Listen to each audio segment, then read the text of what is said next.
A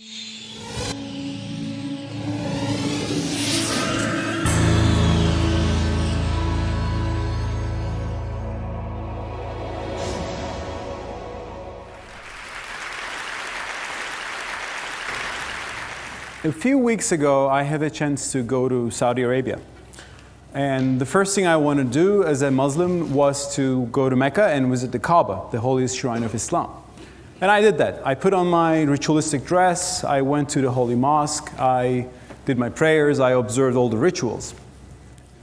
And meanwhile, besides all the spirituality, there was one mundane detail in the Kaaba that was pretty interesting for me. There was no separation of sexes. In other words, man and woman were worshipping all together. They were together while doing the tawaf, the circular walk around the Kaaba. They were together while praying.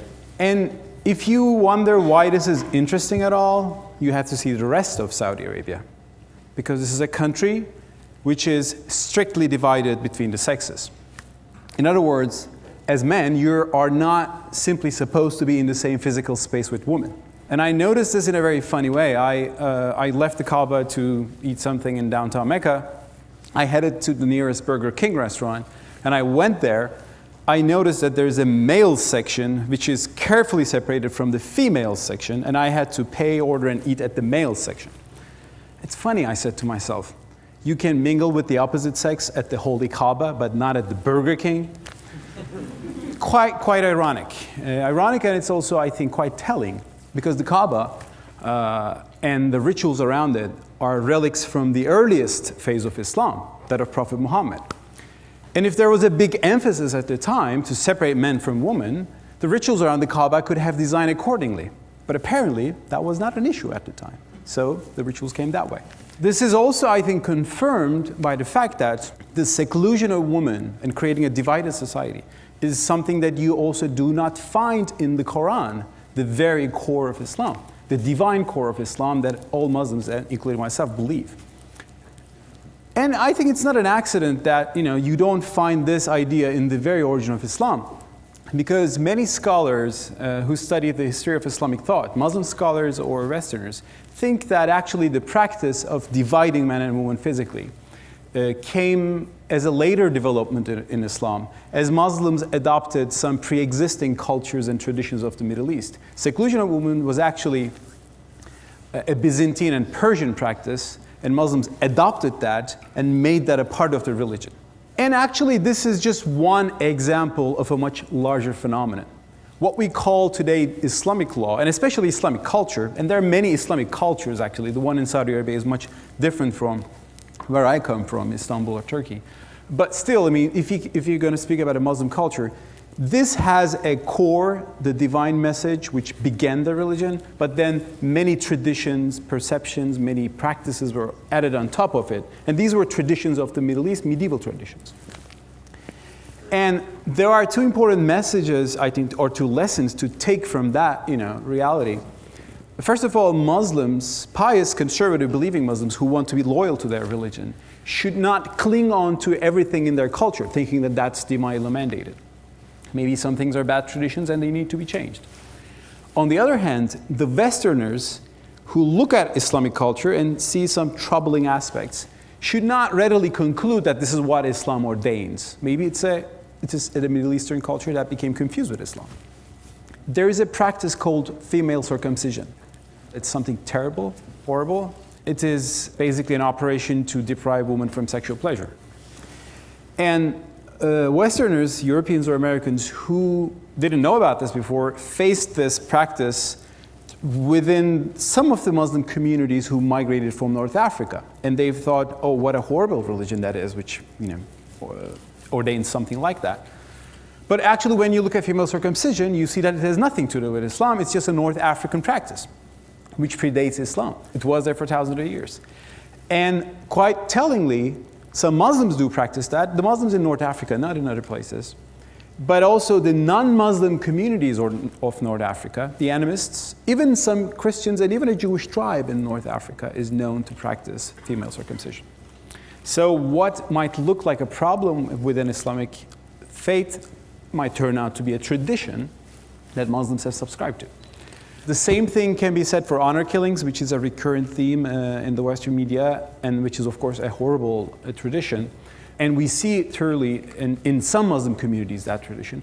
But in the non-Muslim communities of the Middle East, such as some Christian communities, Eastern communities, you see the same practice. We had a tragic case of an honor killing within Turkey's Armenian community just a few months ago. Now, these are things about general culture, but I'm also very much interested in political culture, and whether liberty and democracy is appreciated, or whether there's an authoritarian political culture in which the state is supposed to impose things on the citizens. And it is no secret that many Islamic movements in the Middle East tend to be authoritarian, and some of the so-called Islamic regimes, such as Saudi Arabia, Iran, and the worst case was the Taliban, in Afghanistan, they are pretty authoritarian, no doubt about that. For example, in Saudi Arabia, there is a phenomenon called the religious police, and the religious police imposes the supposed Islamic way of life on every citizen by force. Like, women are forced to cover their heads, wear the hijab, the Islamic head cover. Now, that is pretty authoritarian, and that's something I'm very much critical of. But when I realized that the non-Muslim or the non-Islamic-minded actors in the same geography sometimes behave similarly, I realized that the problem is maybe lies in the political culture of the whole region, not just Islam. Let me give you an example. In Turkey, where I come from, which is a hyper-secular republic, until very recently, we used to have what I call secularism police, which would guard the universities against Wales students. In other words, they would force students to uncover their heads. And I think forcing people to uncover their head is as tyrannical as forcing them to cover it. It should be the citizen's decision. But when I saw that, I said, maybe the problem isn't just a authoritarian culture in the region, and some Muslims have been influenced by that, but the secular-minded people can be influenced by that. Maybe it's a problem about the political culture, and we have to think about how to change that political culture. Now, these are some of the questions I had in mind about a few years ago when I sat down to write a book. I said, well, I will make a research about how Islam actually came to be what it is today, and what roads were taken, and what roads could have been taken. The name of the book is Islam Without Extremes, a Muslim Case for Liberty. And as the subtitle suggests, I looked at Islamic tradition and the history of Islamic thought from the perspective of individual liberty. And I tried to find what are the strengths with regards to individual liberty. And there are strengths in Islamic tradition. Islam actually, as a monotheistic religion which defined man as a responsible agent by itself, created the idea of the individual in the Middle East and saved it from the communitarianism, the collectivism of the tribe. You can derive many ideas from that. But besides that, I also saw problems within Islamic tradition.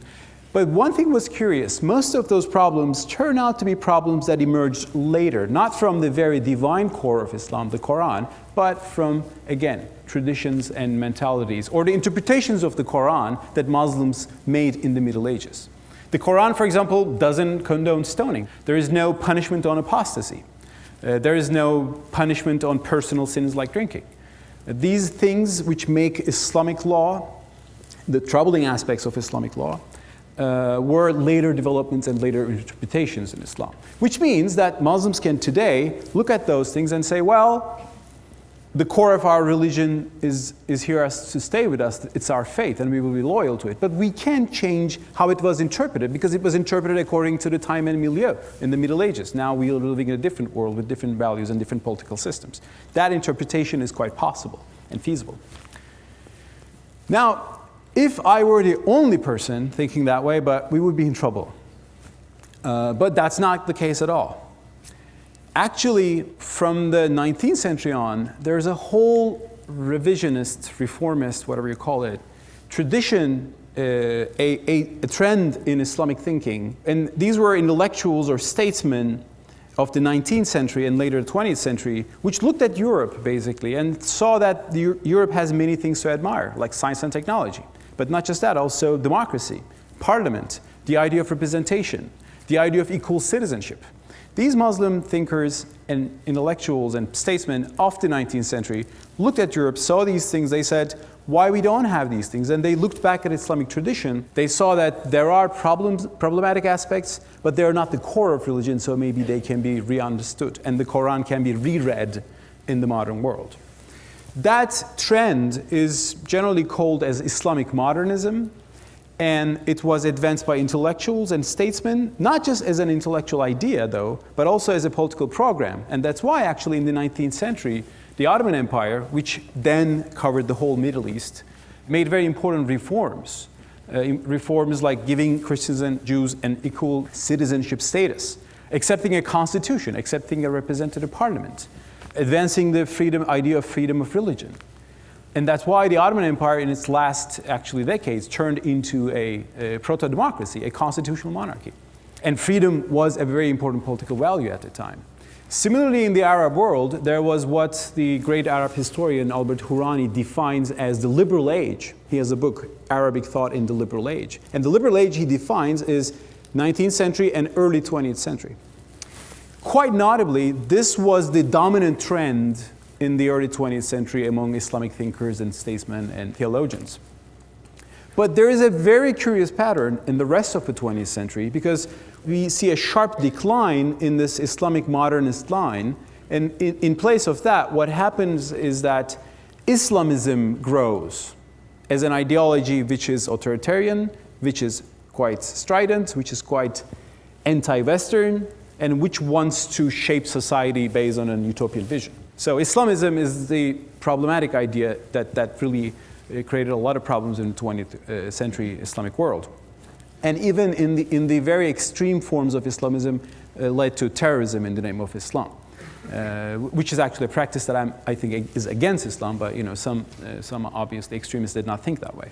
But there's a curious question. If Islamic modernism was so popular in the 19th and early 20th century, why Islamism became so popular in the rest of the 20th century? And this is a question, I think, which needs to be discussed carefully. And in my book, I went into that question as well. And actually, you don't need to be a rocket scientist to understand that. Just you look at the political history of the 20th century and you see, well, things have changed a lot. The context have changed. In the 19th century, when Muslims were looking at Europe as an example, they were independent. They were more self-confident. In the early 20th century, with the fall of the Ottoman Empire, the whole Middle East was colonized.